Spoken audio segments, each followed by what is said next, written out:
مجھے اللہ کا ایک حکم آیا ہے۔ انہوں نے فوراً جواب دیا، ابا جان، جو حکم ہوا ہو اس کی تعمیل کیجیے۔ حضرت ابراہیم علیہ السلام نے فرمایا، اس جگہ اللہ کا ایک گھر بنانا ہے۔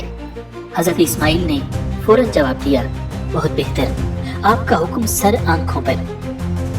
ناظرین، اب دونوں باپ بیٹے نے اللہ رب العزت کے حکم پر بیت اللہ کی تعمیر شروع کر دی۔